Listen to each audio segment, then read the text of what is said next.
foli belebeleba an b'o di aw bɛɛ lajɛlen ma aw minnu bɛ k'an lamɛn ni waati na radio ye radio Jɛka fɔ a bɛ laseli k'aw ma 107.7 bɛ a sanfɛ an ka baaraw bɛɛ lajɛlen kalifalen don an ka ɲɛmaa Labuwa Jabate nɛgɛw kɛrɛfɛ juruw filɛ nin ye Ahmed Jakite bolo kumaso kɔnɔ yan Seku Tarawele ka kunnafoni latɛmɛ aw ye k'a dabɔ ntɛnɛn na ka na bila fɔ bi la kunnafoniba minnu kɛra jamana kɔnɔ ka se ka olu fɛsɛfɛsɛ aw ye aw bisimila an ka kɛnɛ kan.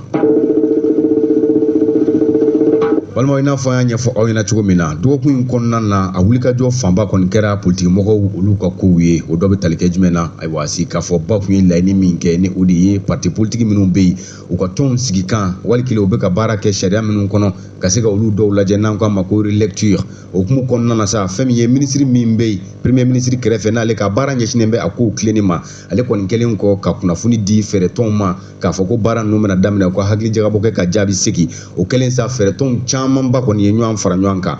caman bɛ yen olu bɛ k'u ka dusumangoya jira ka d'a kan dɔw ka yela k'a fɔ fɛɛrɛtɔnkow bɛ fɛ k'a dabila ka bɔ jamana in kɔnɔ pewu k'a ci ka bɔ yen wali kelen ayiwa u ka baara ka se k'a gulo o de la sa jɛkuluba min bɛ yen n'a ɲɛmaya bɛ Maître Muntaka Tali bolo olu ye lajɛ dɔ kɛ min n'a kɛra kunnafonidilaw olu jabala la n'o ye maison de la presse ye ayiwa o la sa u ye hakili falen-falenw kɛ hakilila jumɛn de bɛ u la weleweledakan jumɛn bɛ u yɛrɛ fɛ ka ɲɛsin jamana ɲɛmaaw ma jamana ka ɲɛtaa kama Maître Muntaka Tali an ka jɛ an ka fɔlen dɔw lamɛn. Tulo b'a la maa dɔw fɛ n'anw tɛ dɛ an bɛɛ bɛ ɲɔgɔn dɔn yan maa bɛ feere tigɛ min kɔfɛ jamana in kɔnɔ yan an tulo b'a la maa dɔw fɛ ko baara min bɛ sen na k'a ka taa wolo ni partiw cili wali partiw gulonni ye ko partiw de ye tiɲɛni kɛ jamana in kɔnɔ u ka ci wali ka gulo parti kɔni ye jamana mara san 25 san 65 indépendance la a san 40 tɔ tɛ partiw ye dɛ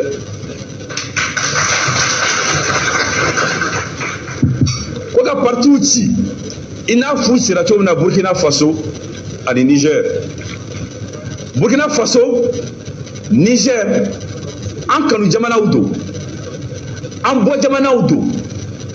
an bɛɛ bi kulu kelen na bi AES an bolo bɛ ɲɔgɔn bolo o ka ɲɛ sini n'a jara Ala ye an bɛ se ka bɔ confédération na ka kɛ fédération ye o sogolo ka bon ni confédération ta ye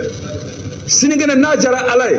an bɛ se ka kɛ jamana kelen ye yɛrɛ état unitaire nka yan'o cɛ jamana saba de bɛ yen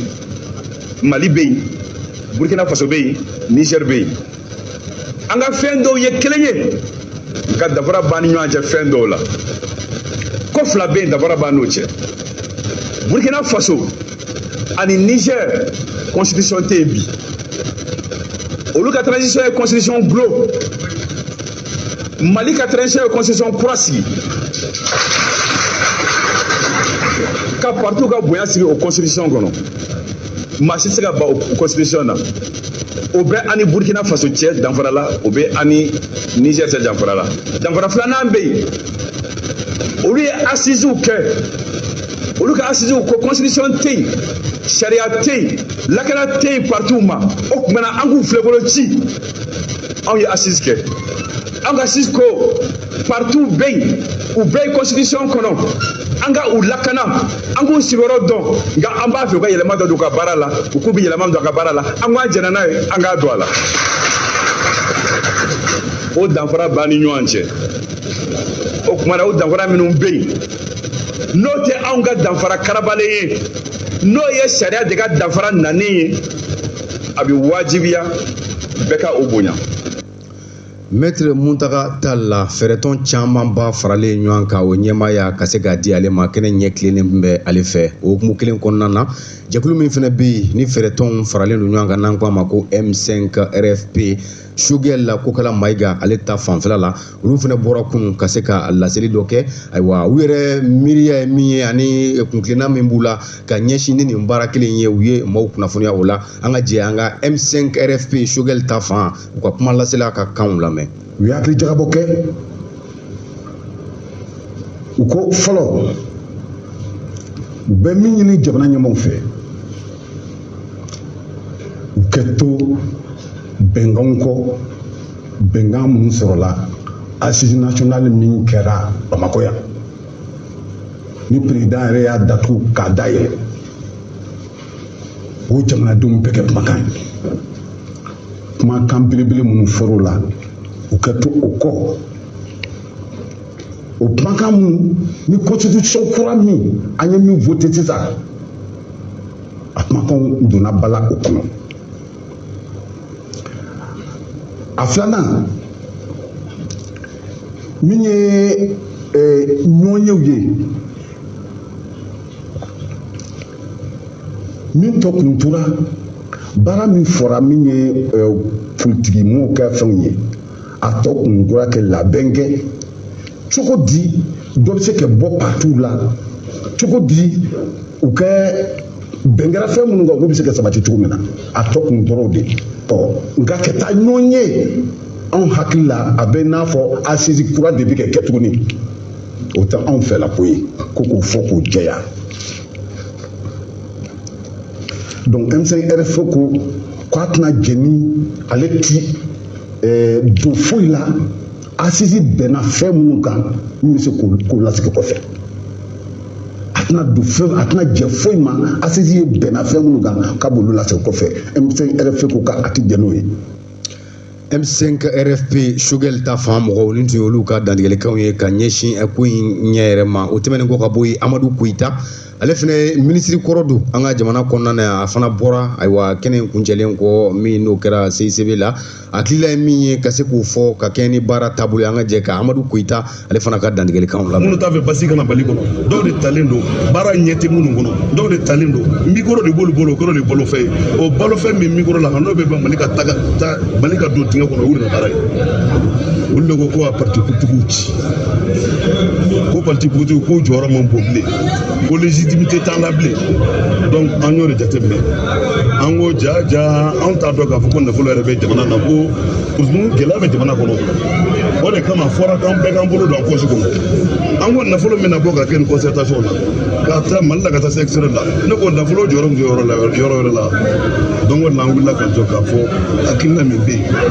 o kana kɛ u k'u farati anw parti politigiw anw farala ɲɔgɔn kan o de la i ko cɛ kelen an ye déclaration min kɛ bi an ko concertation min nalen u k'a surseoir fo tubabukan na u k'a jɔ fɔlɔ an y'a ɲini premier ministre fɛ a k'an reçoit an ka kuma parce que Mali n'a bɛɛ de ta ye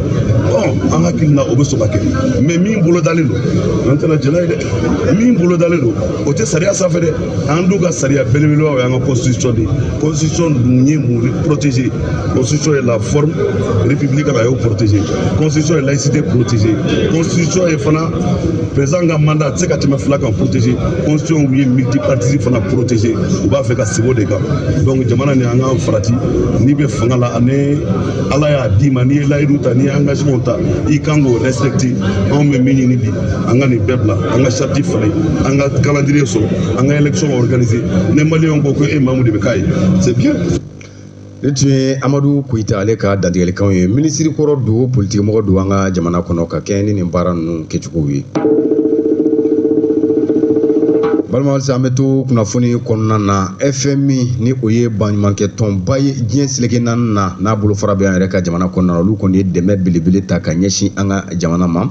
min n'a bɛ tali kɛ ayiwa warimuguba dɔ de la n'i y'a ta k'a lajɛ n'a bɛ se ayiwa fɛn min ye dolari wari o miliyɔn 129 o bɔɲɔgɔnko a bɛ se o ma euro wari la n'i y'a ta k'a lajɛ a bɛ se o miliyɔn 113 o bɔɲɔgɔnko ma nin bɛna ta ka di Mali ma u bɛ se ka baara caman kɛ ni a ye cogo min na maa minnu bɛ yen n'olu ye gɛlɛya sɔrɔ ka sabu kɛ ayiwa septembre ani octobre kalo la an ka jamana kɔnɔna na ji ka walankatani kɛra sababu ye ka cɛnni don maa minnu kunna kasow bɛ yen wali kelen u bolo minɛn caman bɛ yen ka se k'olu tiɲɛ n'a kɛra sababu ye ayiwa a dɔgɔyalenba n'o kɛra 75 bɔɲɔgɔnko olu ni tora a la maa 250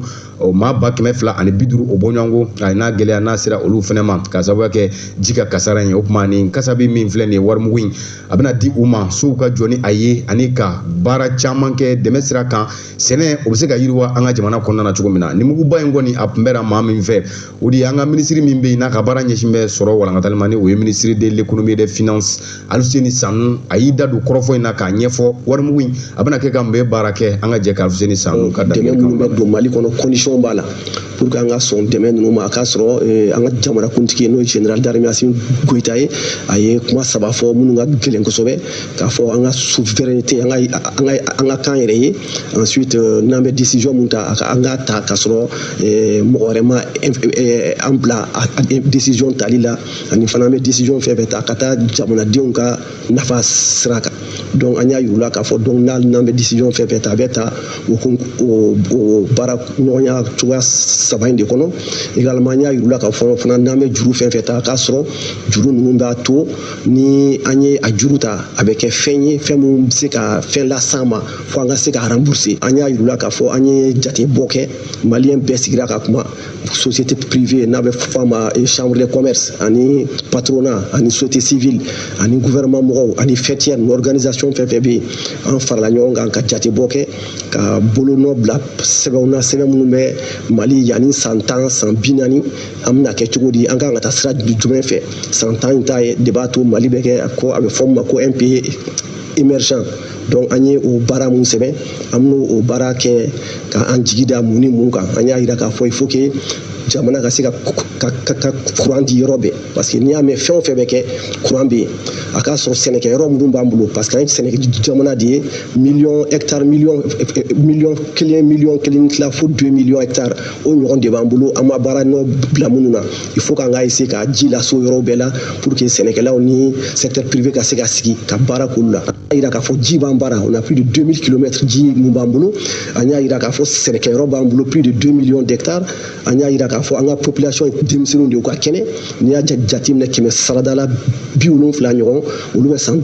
30 ou bien san 30 duguma donc an bɛ ka baarakɛyɔrɔ boloda ka centre de formation créer n'i y'a jateminɛ nin san 3 in kɔnɔ centre de formation caman créera an bɛ universitéw créer an bɛ ka lycéw jɔyɔrɔ caman ministère de la promotion de l'emploi et de la formation professionnelle a bɛ ka projet caman boloda pour que ka kit di mɔgɔw ma u ka se ka baara k'u yɛrɛ ye a bɛ ka formation kɛ mɔgɔw kun pour que secteur privé mɔgɔw bɛna se baarakɛla minnu ma an ka denmisɛnninw ka se k'a sɔrɔ u labɛnnen don u bɛ se k'o jaabi di.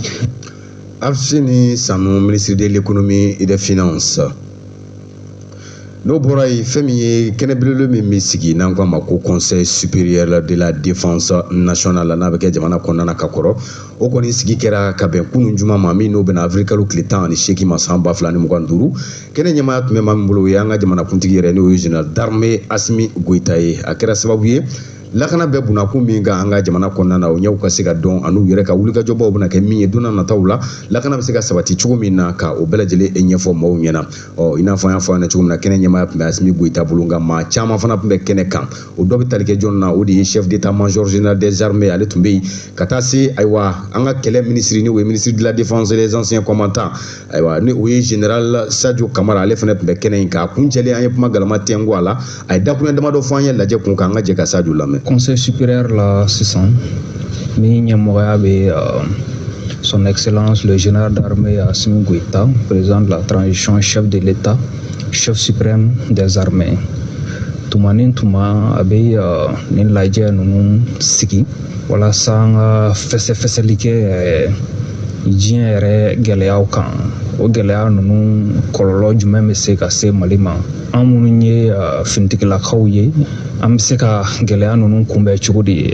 gouvernement yɛrɛ fana bɛ se ka finitigilakaw dɛmɛ cogo di gɛlɛya ninnu kunbɛnli la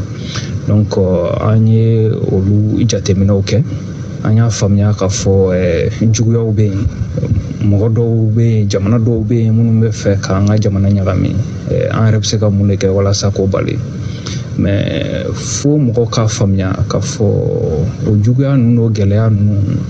o tɛ fosi bɔ finitigilakaw ka cɛsiri la au contraire a bɛ dɔ de fara finitigilakaw ka cɛsiri kan an b'a seereya k'a fɔ an bɛ wagati min na komi bi an bɛ yɔrɔ min na komi bi bagabagali ani ka essayer ka jamana ɲagami olu kɔni tɛna sira sɔrɔ parce que maliyɛnw y'a faamuya finitigilakaw ye a faamuya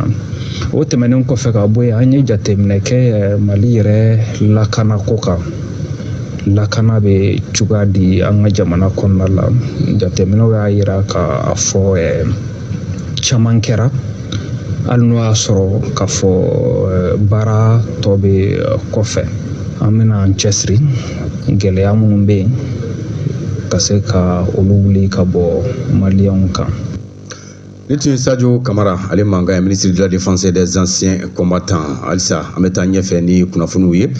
Baɲumankɛ tɔn min bɛ an ka jamana kɔnɔna na n'an ko a ma ko IEF Mali u ka projet min bɛ yen n'an ko ko Men for Women Champion 3.0 o baara kɔni kuncɛli o kɛra o de la a nun datuguli baaraw kɛra kunun a kɛra dunanjigiso la an fɛ Bamakɔ yan min n'an ko a ma ko Hôtel Mande a kɛra sababu ye ka maa caman fara ɲɔgɔn kan o dɔ bɛ tali kɛ maa minnu bɛ yen n'olu yɛrɛ sera ka projet in yɛrɛ a tɔnɔbɔ ayiwa ka taa se ayiwa u cakɛɲɔgɔnw minnu bɛ yen n'olu ye wari bɔbaaw ye ani maa caman wɛrɛw kunnafonidilaw ka se k'olu fara ɲɔgɔn kan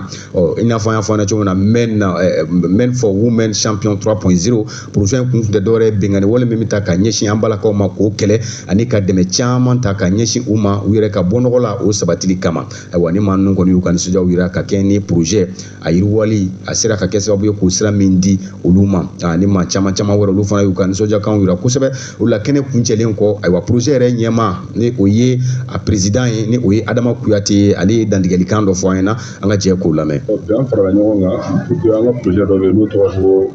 Men for Women Champions bamanankan na cɛ minnu bɛ yen n'u ka baara ye ka muso ka hakɛ sabati k'u tɔgɔ to projet in ye baara caman kɛ muso ka hakɛ sabatili la parce que an ka kuntilenna yɛrɛ laɲini ba tun ye ka cɛw sen don muso ka hakɛ sabatili la donc o kɔnɔna la an ye baara caman kɛ an ye cɛ caman former k'u dege muso ka hakɛ la ani an ka jamana yɛrɛ n'o ye Mali ye o ye bolo bila sɛbɛn ɲɔgɔn na pour que ka muso ka hakɛ sabati ni cɛw y'o dɔn ka tila ka cɛ yɔrɔ kunnafoni a ka ca Ala fɛ dɔ bɛ bɔ ɲangata min bɛ ta ka ɲɛsin muso ma dɔ bɛ bɔ o la et puis an y'a profité ni projet fɛ ka muso dɛmɛ fana u ka se k'u bolo mayɛlɛma parce que fɛn caman yira ɲini sɛbɛn caman yira k'a fɔ ni muso bɛ dɔ sɔrɔ a yɛrɛ u bɛ se ka kɛ sababu ye ka dɔ bɔ